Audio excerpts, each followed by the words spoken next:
ஜாதி மட்டும்தான் தமிழனை பிரித்து வைத்திருக்கிறது. உலகெங்கிலும் தமிழர்களை வெள்ளைக்காரன் அடிமைகளாக கொண்டு போனான். அந்த இடத்திலெல்லாம் தமிழன் ஜாதியை கொண்டு போய் சேர்ந்தான். நான் முக்கியமான், நான் மட்டுமே முக்கியமானவன் என்று சொல்லுவதல்ல, நாங்கள் முக்கியமானவர்கள், எங்கள் போராட்டம் முக்கியமானது, எங்கள் கருத்தியல் முக்கியமானது, அதனால் எங்கள் வெற்றி மிக முக்கியமானது என்று சொல்லுவதுதான் தமிழ் தேசியம். தந்தை பெரியாரோ அண்ணல் அம்பேத்கர் அவர்களோ மேதகு பிரபாகரன் அவர்களோ இந்த அரசியல் தமிழ்நாட்டினுடைய அரசியலாக இருக்கிறது. இதை எந்த கொம்பனாலும் முடித்து விட முடியாது. அன்றைக்கு மனதர்மத்துக்கு எதிராக அவர் வைத்த முழக்கம் தமிழ்நாடு முழுவதும் தீப்பற்றி எரிந்தது இல்லையா?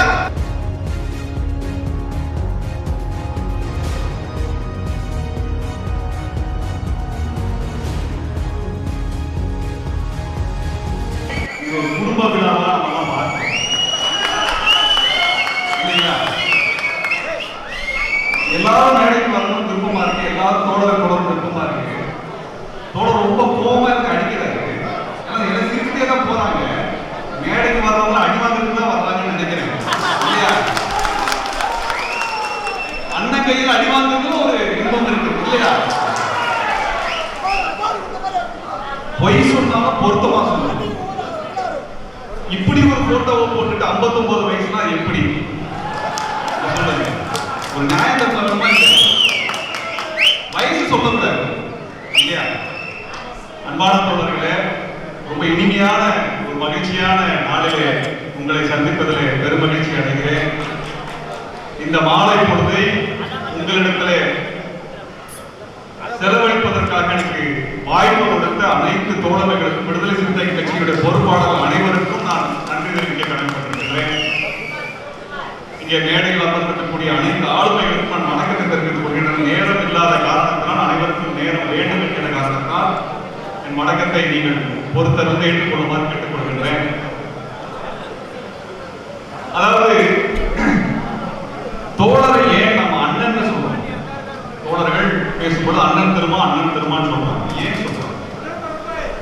அவர் அண்ணனையும் தந்தையையும் தம்பியையும் அனைத்து கிராமங்களுக்கும் கொண்டு சேர்ந்த ஒரு அரசியல் பணியை செய்த காரணத்தால் அண்ணனாயிருக்கிறார்.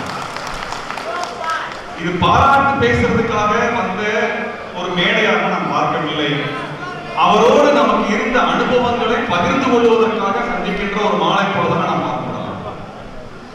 அதாவது தமிழ் தேசியம் அப்படின்னா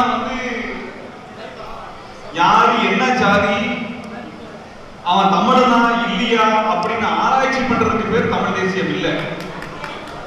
அது தமிழ் தேசியமே இல்லை. யாருக்கு உரிமை இல்லையோ அவன் ஒன்று சேர்ந்து ஒட்டுமொத்த மக்களுக்கும் உரிமைக்காக போராடுகின்றவன் தான் தமிழ் தேசியத்தினுடைய அடையாளமாக இருக்கின்றான். அந்த வகையில தோழர் திருமா அவர்கள் தமிழ் தேசியத்தினுடைய வடிவமாகவும் அடையாளமாகவும் இங்கே இருக்கின்றார். இந்த ஒடுக்கப்பட்ட மக்களினுடைய விடுதலை அரசியலை பேசியவர்கள் அண்ணல் அம்பேத்கர் அவர்கள், தந்தை பெரியார் அவர்கள், மேதகு பிரபாகரன் அவர்கள். இந்த மூன்று அரசியலையும் இணைந்து நின்று பேசிய அரசியல் தான் தமிழ் தேசிய அரசியல். இதுல ஒருவரை விட்டு நீங்கள் பேசுகின்ற அரசியல் தமிழ் தேசிய அரசியல் விட முடியாது. ஜாதி மட்டும்தான் தமிழனை பிரித்து வைத்திருக்கிறது. ஜாதி மட்டும்தான் தமிழனை பிரித்து வைத்திருக்கிறது. உலகெங்கிலும் தமிழர்களை வெள்ளைக்காரன் அடிமைகளாக கொண்டு போனான். அந்த இடத்திலெல்லாம் தமிழன் ஜாதியை கொண்டு போய் சேர்ந்தான். பர்மாவிலோ, மலேசியாவிலோ, தென்னாப்பிரிக்காவிலோ, இலங்கையிலோ போன இடத்திலெல்லாம் ஜாதியை தூக்கி கொண்டு போனான். ஜாதியை ஒழித்தால் தான் தமிழன் ஒன்றுபடுவான். தமிழன் ஒன்றுபட்டால் தான் தமிழ் தேசியம் சாத்தியமாகும். அந்த வகையிலே அண்ணனையும் தந்தையையும் தம்பி பிரபாகரனையும் சேர்த்து பேசுகின்ற அரசியல் தான் தமிழ் தேசிய அரசியல். இந்த அரசியலை கடந்த 30 ஆண்டுகளுக்கு மேலாக தமிழ்நாட்டினுடைய மூலை முடுக்குகள் எல்லாம் கொண்டு சேர்த்த ஒரு அரசியல் சொல்லாடலுக்கு சொந்தக்காரர் தோழர் திருமாவளவன். இந்த இடத்துல நாம் எதை பார்க்க வேண்டும் என்கின்றார்? இந்த ஒரு அற்புதமான தலைப்பு கொடுத்திருக்கிறார்கள், சமூக நீதி சமூகங்களின் ஒற்றுமை. சமூக நீதி பேசுகிறவர்களை எல்லாம் சேர்த்த வேண்டும். சமூக நீதி பேசுபவர்களுக்கு சாதி கிடையாது, மதம் கிடையாது, இனம் கிடையாது. விடுதலை மட்டும்தான் அவருடைய அடிப்படையாக இருக்கிறது. அவர்களை எல்லாம் கோர்த்து அந்த மக்களுக்கு புரிகின்ற எளிய மொழியிலே அரசியலை பாடமாக தமிழ்நாடுக்கும் எடுத்த காரணத்தினால் தான் அவருக்கு அண்ணனாகின்றார், தோழனாகின்றார். ஏன் 90களுக்கு பின்னாடி 90களுடைய காலம் எந்த காலம்? உலகத்திலே உலகமயமாக்கல் என்று வந்த காலம், சோவியத் உடைந்து போன காலம், முற்போக்காளர்களுக்கு நம்பிக்கையற்ற காலமாக இருந்த காலத்திலே தமிழ்நாட்டுக்குள் முற்போக்கு அரசியலை அனைத்தையுமே இணைத்து பேசிய தோழர் திருமா அவர்களுடைய இந்த 30 ஆண்டு கால அரசியல் தமிழ்நாட்டினுடைய முக்கியமான அரசியல். இன்றைக்கு அந்த அரசியல் தேவைப்படுகிறது. அன்பான தோழர்களே, இந்திய அளவில் எத்தனையோ அம்பேத்கரிஸ்டுகள் இந்த சமாதானத்தில் இருக்கலாம். ஆனால் பாராளுமன்ற உறுப்பினராக அம்பேத்கரியத்தை உயர்த்தி பேசுகின்ற தோழர் திருமா இன்றைய அளவில் இன்றைய இந்திய அரசியலில் அம்பேத்கரிய அரசியலை மிக தெளிவாக தீர்க்கமாக இந்திய தேசிய அளவில் உரத்து பேசுகின்ற ஒரு அரசியல் புள்ளி அவருக்கு இருக்கிறது. என்றால் எந்த இடத்திலும் அவர் சனாதனத்தை சமரசம் செய்து கொள்ளவில்லை, எந்த இடத்திலும் சமரசம் செய்து கொள்ளவில்லை. அந்த அரசியல், அதாவது தமிழ்நாட்டில் தேர்தல் கூட்டணி உருவாகுவதிலே மிக முக்கியமாக ஒற்றை நபரை குறிவைத்து பாரதிய ஜனதா கட்சி தாக்குதல் நடத்தியது என்றால் தோழர் திருமா அவர்களை குறித்தார். ஏன் நீங்க தோழர் திருமா அவர்களுடைய அந்த அரசியல் முக்கியத்துவத்தை புரிந்து கொள்ள வேண்டியிருக்கிறது. தோழர் திருமா அவர்கள் இங்கே ஒரு சமூக நீதி கூட்டணியை உருவாக்கிவிட முடியும், சனாதனத்துக்கு எதிரான கூட்டணியை உருவாக்கிவிட முடியும். அது மட்டுமல்ல தோழர்களே, தேர்தல் ஏதோ அதிமுக எதிரான தேர்தல், எடப்பாடிக்கு எதிரான தேர்தல் என்பதாக இல்லாமல் சனாதனத்துக்கு எதிரான தேர்தலாக இந்த தேர்தலை மாற்றிய பெருமை தோழர் திருமா அவர்கள். அதுதான் முக்கியம். நாங்கள் மே 17 முதல் முறையாக தேர்தல் களத்திலே ஆதரவாக பிரச்சாரம் இறங்கியதற்கான காரணம் அதுதான். என்ற அந்த தேர்தல் ஒரு கோட்பாட்டு தேர்தலாக மாறியது. இங்கே கோட்பாடு வெற்றி பெற வேண்டும் என்கின்ற அந்த முனைப்பிலே அனைவரும் ஒன்றுபட்டு நிற்க வேண்டும் என்பதற்காகத்தான் நாங்கள் அனைத்து தொகுதிகளிலும் தோழர்கள் போட்டியிடுகின்ற தொகுதிகளெல்லாம் எங்கள் தோழர்கள் வேலை செய்தார்கள். காரணம், நாம் வெற்றி பெற வேண்டும், நாம் வெற்றி பெற வேண்டும். அதைத்தான் தோழர் திருமா சொன்னார். எத்தனை சீட்டுகள் கொடுக்கிறீங்கிறது நல்ல பிரச்சனை, இங்கே சனாதன எதிர்த்து எத்தனை பேர் ஒன்னா நிற்க போறாங்கிறதா பிரச்சனை. அதான் எனக்கு தேவை. இன்றைக்கு இந்திய அளவிலே இப்படியான ஒரு கூட்டணி எந்த மாநிலத்திலும் பார்த்து விட முடியாது, எந்த மாநிலத்திலும் கிடையாது. இது பெருமை பேசுவதற்காக பேசவில்லை.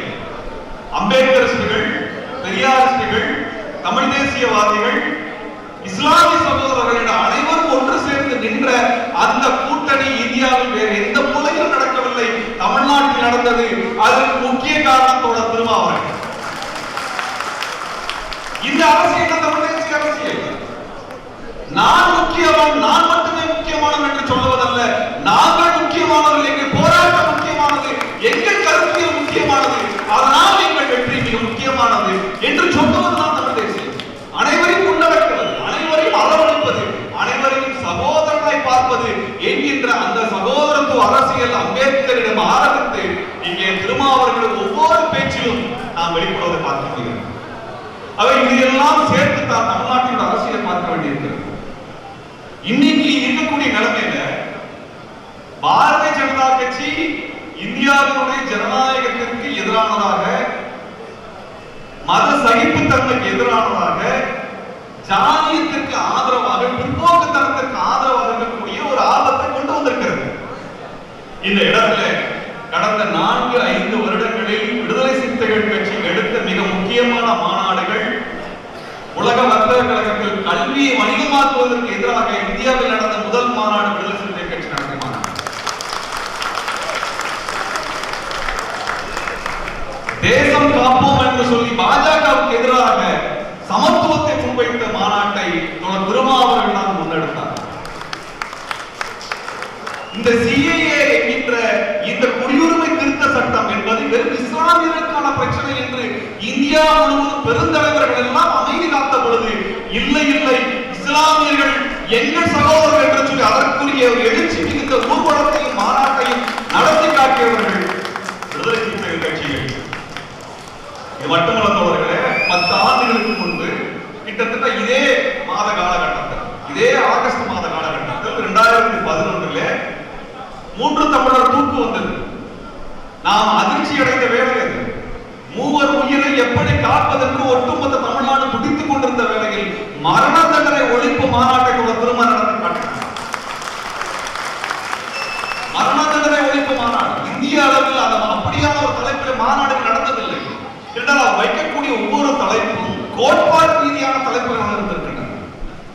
அந்த கோட்பாட்டு ரீதியான தலைப்புகளில் தங்கள் தோழர்களை செழுமைப்படுத்துகின்ற அரசியல்படுத்துகின்ற ஒரு பணி அவர் இன்று வரை தொடர்ந்து செய்து வருகின்றார். அப்படியாகத்தான் அமைப்பாய் திரள்வோம் என்ற ஒரு புத்தகத்தை எழுதி, அது விடுதலை சிந்தையில் மட்டுமல்ல அனைவருக்கும் கையேடாக இருக்கிறது. அனைத்து இயக்கத்தவருக்கும், இயக்கமாய் திரள வேண்டும் என்று நினைப்பவர்களுக்கும், அரசியலாய் மாற வேண்டும் என்று நினைப்பவர்களுக்கும் அந்த அமைப்பாய் திரள்வோம் என்ற புத்தகம் மிக முக்கியமானது. யோசிச்சு பாருங்க, இன்றைய நிலைமையில தொடர்ச்சியாக வாசித்து தொடர்ச்சியாக கல்வி பயின்று முனைவர் பட்டம் பெற்ற மூத்த அரசியல் தலைவர் வேறு யார் இருக்கிறாங்க? வேறு யார் இருக்கிறாங்க? நான் கேட்கிறேன், இப்ப அவர் டாக்டர் பட்டம் பெற்ற என்ன ஆயிரம் ப்ரொஃபசர் ஆக போறாரா? எதற்காக? கல்வி என்பது வயதை பொறுத்தது அல்ல, அது வாழ்வை பொறுத்தது. நம் அரசியலுக்கு தேவைப்படுவது. இதன் மூலமாக அவர் சொல்ல விரும்புவது தன்னுடைய தோழர்கள் மட்டுமல்ல, அனைவருக்கும் மாற்று அரசியலை பேசுகின்ற அனைவருக்கும் அவர் சொல்ல விரும்புவது தொடர்ச்சியாக அரசியலை பயிலுங்கள் என்று சொல்லுகிறார். எங்களது பெரியாரிய உணர்வாளர் கூட்டமைப்பில் திருக்குறள் மாநாடு நடந்தோம். அந்த திருக்குறள் மாநாட்டினுடைய சிறப்பு உரையிலே திருமாவின் உரை என்பது ஒரு அரசியல் வகுப்பாக இருக்கிறது. ஒரு அரசியல் வகுப்பாக இருக்கிறது. திருக்குறளை எப்படி புரிந்து கொள்ள வேண்டும்? அதே போலத்தான் நீலச்சட்டை பேரணியிலே இந்த ஒடுக்கப்பட்டவர்களை எப்படியாக இந்த வர்ணத்திற்குள்ளாக நாம் பார்க்க வேண்டும் என்று சொன்னார். வர்ணத்துக்கு அப்பாற்பட்டவர்கள் என்றால் இவர்கள் இந்து மதத்தை நிராகரித்தவர்கள் என்ற அர்த்தம் என்று ஒரு புது விளக்கத்தை அவர் உரைத்து சொன்னார். மிக முக்கியமான கோட்பாடாக, மிக முக்கியமான சிந்தனை புள்ளியாக அந்த புள்ளி இருந்தது. அது தோழர்களே, இன்றைக்கு தமிழ்நாட்டுக்குள்ள வெறும் பஞ்சிதேலாக மட்டுமே பேசி அரசியல் செய்து விட முடியாது. அரசியலை பேசித்தான் அரசியல் செய்து விட முடியும். அரசியல் கருத்தியலை பேசித்தான் நீங்கள் அரசியலாக மக்களை திரட்ட முடியும். இல்லை என்றால் முடியாது. உணர்ச்சி வசப்பட்டு பேசுகின்ற பேச்சு காற்றோடு போய்விடும். கூட்டம் கலைந்ததோடு அரசியல் கலைந்துவிடும். ஆனால் தத்துவத்தோடு பேசும் பொழுதுதான் ஒவ்வொரு மக்களையும், ஒவ்வொரு இளைஞனையும், ஒவ்வொரு தமிழனையும் நீங்கள் அரசியல் படுத்தி சனாதனத்துக்கு எதிரான ஒரு போர்க்கிறதாக நிறுத்த முடியும். இல்லை என்றால் பாஜகவை உங்களால் வீழ்த்த முடியாது. அது கோட்பாடு ரீதியாக தயார் செய்யப்பட்ட ஒரு கட்சி, கோட்பாடு ரீதியாக தயார் செய்யப்பட்ட ஒரு கும்பல். அந்த கும்பலை எதிர்கொள்ள வேண்டும் என்றால் கோட்பாடு எனும் ஆயுதம் தைத்து நிற்பவர்களால் மட்டும்தான் முடியும். அதை திருமாவளவனுடைய ஒவ்வொரு கூட்டத்திலும் நாம் கேட்க முடியும். இன்றைக்கு அந்த கோட்பாடுகளின் அரசியல் மிக முக்கியமானது. கோட்பாடுனா அதை எடுத்து அறிஞர்கள் மட்டுமே புரிந்து கொள்ளக்கூடிய வகையில் பேசுவது என்பது ஒரு வகை. அனைத்து மக்களும் புரிந்து கொள்கின்ற வகையிலே பேசுகின்ற அரசியல் மிக முக்கியமானது. அந்த வகையில் தோழர் திருமாவளவனுடைய அரசியல் மிக மிக அவசியமானது. மிக அவசியமானது. நம்ம பெரும்பாலும் அம்பேத்கர் படிச்சிருக்க மாட்டோம். அம்பேத்கர் வாழ்க்கை ஜெய்பின்னு சொல்லுவோம், தந்தை பெரியார் வாழ்க்கை என்று சொல்லுவோம். ஆனால் அந்த கோட்பாடுகளை எல்லாம் உங்கள் தலைவர் நின்று பேசும் பொழுது, அந்த பேச்சு மொழி அந்த கோட்பாட்டை உள்வாங்குகின்ற பொழுதுதான் நாம் அம்பேத்கருடைய மாணவனாக, தந்தை பெரியாருடைய மாணவனாக மாறுகின்றோம். அப்படித்தான் ஒவ்வொரு கூட்டமும் அவர் வகுப்பெடுத்துக் கொண்டிருக்கின்றார். ஒவ்வொரு கூட்டமும் வகுப்பு. அது ஏதோ மேடையிலே உங்களை எல்லாம் ஒரு உணர்ச்சி ததும்புகின்ற ஒரு திரைப்படத்தை காட்டுகின்ற பேச்சு அல்ல, வகுப்பாக இருக்கிறது. அதனால்தான் ஆசிரியர் அடிவாங்க எல்லாம் மேடைக்கு வர்றாங்க இல்லையா? ஆசிரியரும் அடிவாங்க வேண்டும். அன்பானவர்களே, இந்த தமிழ்நாட்டினுடைய சிக்கல் பல்வேறு முனைகளில் மிக முக்கியமானதாக இருக்கு. அதாவது இந்தியாவிற்கு, இந்திய தேசத்திற்கு வழிகாட்டுகின்ற அரசியல் தமிழ்நாட்டில் தான் வருகிறது. தந்தை பெரியாரையும் அண்ணல் அம்பேத்கர் அவர்களையும் இணைத்த இந்த அரசியல் தான் இந்தியாவின் பார்ப்பனிய அரசியலை வீழ்த்துகின்ற ஆயுதம். வட இந்தியாவில் சமரசம் இல்லாமல் பாரதிய ஜனதா கட்சி எதிர்த்து நிற்கக்கூடிய ஆற்றல் கொண்ட கட்சிகளாக பெரும்பாலும் யாரையும் நாம் பார்க்க முடியாது. எதிர்கட்சிகளாக இருப்பார்கள், எதிர் கோட்பாட்டாளராக யாரும் இல்லை. அந்த வகையில் திருமாவர்கள் மட்டும்தான் பாராளுமன்றத்தில் விளங்கி கொண்டிருக்கிறார்.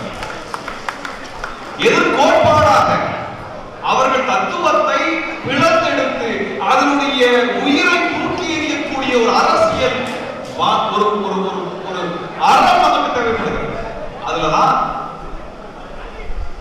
இந்த மனு தர்மத்தை குறித்தான ஒரு அரசியல் எதிர்வினையை மிக அற்புதமாக கையாண்டது. நீங்க பாத்தீங்கன்னா இந்த பாரதிய ஜனதா கட்சி சில்லறைகள் எல்லாம் தோழர் திருமாவர்களை குறித்தேதான் பேசிக் கொண்டிருந்தது.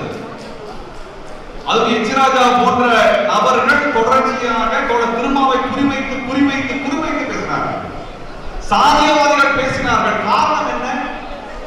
உங்கள் தலைவரை எப்படி நீங்கள் புரிந்து கொள்ள வேண்டும் என்றால், எந்த எதிரி அந்த தலைவரைத்தான் மைய எதிரியாக பார்க்கிறானோ அந்த அடிப்படையில் தான் புரிந்து கொள்ள முடியும் என்றால், தோழர் திருமா அவர்கள் தான் அந்த இடத்துல பாரதிய ஜனதா கட்சியினுடைய எதிர் அரசியலினுடைய மைய புள்ளியாக இருந்தார்.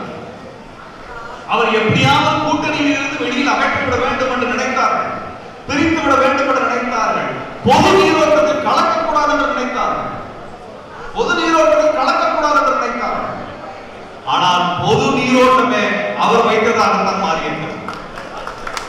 பொது நீரோட்டம் என்னது? பாரதிய ஜனதா கட்சி வச்சது அல்ல. அன்றைக்கு மனுதர்மத்துக்கு எதிராக அவர் வைக்க முழக்கம் தமிழ்நாடு முழுவதும் தீப்பற்றி எரிந்தது இல்லையா? மனுதர்மம் என்கின்ற ஒன்றை பேச ஆரம்பித்து அவர் அந்த கருத்தரங்கத்தில் பேச, அந்த கருத்தரங்கத்தில் நானும் உரையாற்றுகிறேன். மிக குறுகிய நேரத்தில் அவர் அதை குறித்தான ஒரு ஆய்வு ரீதியான ஒரு புரிதலை பேசிட்டு செல்கின்றார். அதை தோண்டி எடுத்து, அது ஒரு ஜூம் மீட்டிங்ல நினைக்கிறேன், அதை போய் வீடியோ தோண்டி எடுத்து அதை ஒரு பெரும் பிரச்சனையாக நினைச்சாங்க. அதை திருப்பி அவர்களுக்கு எதிரான ஒரு ஆயுதமாக அவர் மாற்றி மனுதர்மத்துக்கு எதிரான ஒரு போராட்டமாக திருப்பியதில் பெருவெற்றி அடைந்தார். அதற்கு பின்னாடி இந்த மாணவர் கூட்டங்கள் எல்லாம் வாழை சுற்றி உட்காந்துச்சு. அதுக்கு இன்னைக்கு வரைக்கும் மனுதர்மத்தை பத்தி அவங்களுக்கு பேசல. ஏன்னா மனுதர்மத்தை ஆதரித்து பேசினால் அவரது வட்டவாளம் முழுக்க தமிழ்நாடு தெரிந்துவிடும் என்கின்ற காரணம் வாயை மூடி கிடந்தார்கள். அதுதான் அவர்களுக்கு அவர் வைத்த இறுதி எச்சரிக்கை. அந்த எச்சரிக்கைக்கு பிறகு திருமாவளவன் அவர்கள் திரும்பி பார்க்கவில்லை. அது மட்டுமல்ல தோழர்களே, இந்த தேர்தல் கூட்டணியில, இந்த நடந்த தேர்தலில் இரண்டு விதமான ஒரு போக்குகள் இருந்தன. ஒன்று, தேர்தலிலே ஏதேனும் ஒரு வகை வெற்றி பெற்ற அதிகாரத்தை பிடித்து விட வேண்டும் என்கின்ற போக்கு. இன்னொன்று, கோட்பாட்டு ரீதியாக இந்த அரசியலை வெற்றி கொள்ள வேண்டும் என்கின்ற போக்கு. அந்த கோட்பாட்டு ரீதியான அரசியலை வெற்றி கொள்ள வேண்டும் என்று நின்ற காரணத்தினால்தான் தனிக்க சிறந்தவர் நின்று வெற்றி பெற்றார்கள். இந்த அரசியல் முக்கியமானது. பெரிய அண்ணன்களின் கீழே நாம் இன்றுதான் அரசியல் செய்ய வேண்டும் என்கின்ற அவசியம் இல்லை. எங்களது தம்பிகள் களம் நின்று வெற்றி பெறுவார்கள் என்று உரத்து சொன்ன அரசியல் முக்கியமானது, தனித்துவமானது. ஒவ்வொரு கட்சிக்கும், ஒவ்வொரு தோழர்களுக்கும் இருக்கக்கூடிய அந்த உரிமை, தனித்துவத்தை நிறுத்தி காட்ட வேண்டும், நிறுவி காட்ட வேண்டும். அந்த துணிச்சல் இந்த தேர்தலில் தோழர் திருமாவளவனிடம் வெளிப்பட்டது. எந்த இடத்திலும் அவர் பதறவில்லை, எந்த இடத்திலும் தன் மீது ஐயம் கொள்ளவில்லை, தன் தோழர் மீது ஐயம் கொள்ளவில்லை. வெற்றி உறுதி என்று களம் கண்டார்கள். சின்னம் பிரச்சனை இல்லை என்பது இப்பொழுது நிறுவனமாக இருக்கிற தோழர்களே.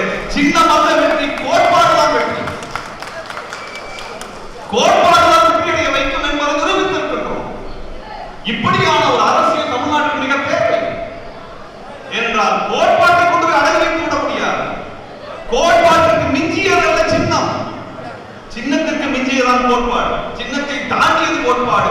கோட்பாட்டுக்கு அனைத்து வருகிறது. அந்த வகையில் இந்த தேர்தல் என்பது பல பாடங்களை தமிழ்நாட்டிலே கற்றுக் கொடுத்திருக்கிறது, பலருக்கு நம்பிக்கை கொடுத்திருக்கிறது. இந்த வகையில் தான் தமிழ்நாட்டினுடைய எதிர்கால அரசியல் என்பது நகர ஆரம்பிக்கும். ஏன்னா இந்த தேர்தலில் பட்டம் நினைச்சது ஒரு மார்க்கெட்டிங் ஸ்ட்ராட்டஜி, ஒரு பிராண்டிங் ஸ்ட்ராட்டஜி, ஒரு பொருளை வியாபாரமாக விற்பது போன்று. எங்கள் பொருள், எங்கள் பண்டம் நல்லா விற்கும், மக்கள் நல்லா கேட்டு வாங்குவாங்க என்கின்ற அடிப்படையில் இரண்டு வரும் கட்சிகள் மோதிய பொழுது, உங்களது பொருளின் அடிப்படையில், உங்கள் பண்டத்தின் அடிப்படையில், மக்கள் விருப்பத்தின் அடிப்படையில் அல்ல இந்த தேர்தல், எங்களது கொள்கையின் அடிப்படையில் என்று பேசுகின்ற ஜெயித்து காட்டிய அந்த வரலாறு முக்கியமானது. இந்த போக்கு இன்னும் விரிவடைய வேண்டும். இந்த அரசியல் இன்னும் ஆழமாக வேண்டும். நாம் வெற்றி பெற வேண்டும். நமது கோட்பாடு வெற்றி அடைய வேண்டும். தந்தை பெரியாரோ, அண்ணல் அம்பேத்கர் அவர்களோ, மேதகு பிரபாகரன் அவர்களோ, இந்த அரசியல் தமிழ்நாட்டினுடைய அரசியலாக இருக்கிறது. இதை எந்த கொம்பனாலும் முடித்துவிட முடியாது, யாராலும் முடித்துவிட முடியாது. தோழர் திருமாவளவனுடைய அந்த பிரச்சாரம், அந்த அரசியல், அவர் முன்னெடுத்த இந்த அரசியல் போக்குகள், யோசித்து பாருங்கள். இந்த நெருக்கடிக்கு நடுவில் இன்றைக்கு இருக்கக்கூடிய அரசியல் கட்சிகளுடைய பலபலம், ஆதிக்க பலம், அந்த பலத்திற்கு நடுவில்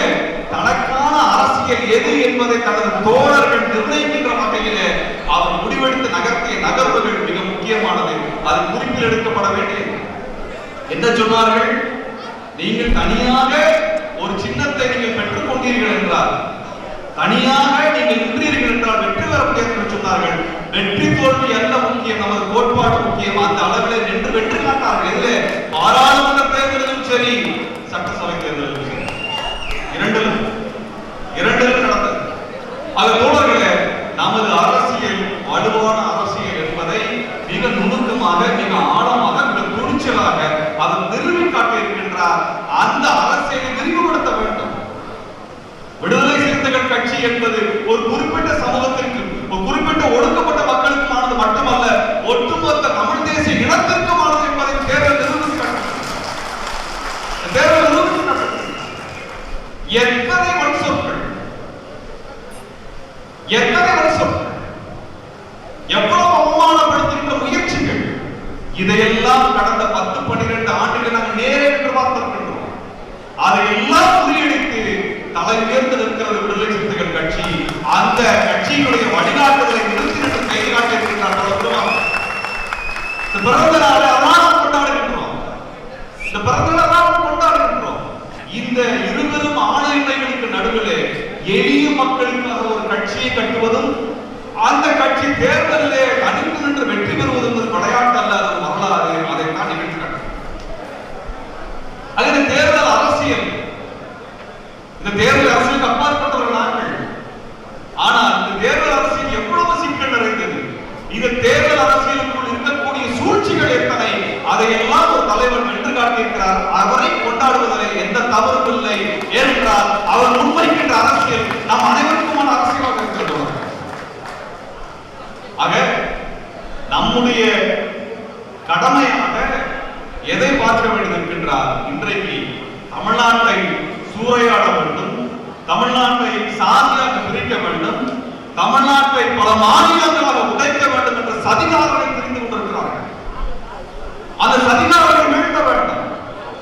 வீழ்த்தாமல் தமிழ் தேசிய அரசியல் சாத்தியமில்லை. இதை பேசாமல் தமிழ் தேசியம் என்பது உண்மையானதில்லை. இந்த கும்பலை பற்றி அரசியல் நாம் பேச வேண்டும்.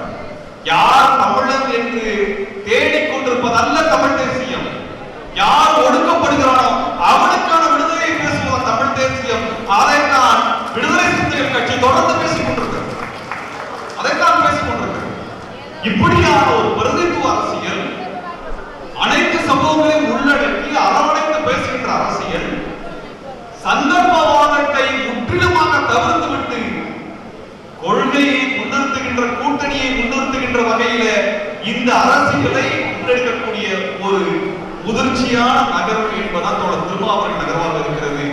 காரியமா வீரியமா என்றால் காரியம்தான் மிக முக்கிய தோழர்களே. அந்த வகையில் பாரதிய ஜனதா கட்சிக்கு எதிரான காரியத்தை செய்து காட்டுவோம். அந்த வகையில நாம் அனைவரும் ஒன்றுபட்டு தமிழ்நாட்டினுடைய எதிர்காலத்தை தந்தை பெரியார் வழியிலே, அண்ணல் அம்பேத்கர் வழியிலே, தமிழீழ தேசிய தலைவர் மேதகு பிரபாகரன் அவர்கள் வழியிலே இந்த அரசியலை உறுதிபட நிறுத்தி காட்டுவோம். அந்த வகையில் நமக்கெல்லாம் அண்ணனாக தோழனாக இருக்கக்கூடிய தோழர் திருமா அவர்களுக்கு பிறந்த நாள் வாழ்த்துக்களை சொல்வதில் பெரும் மகிழ்ச்சி அடைகிறார்.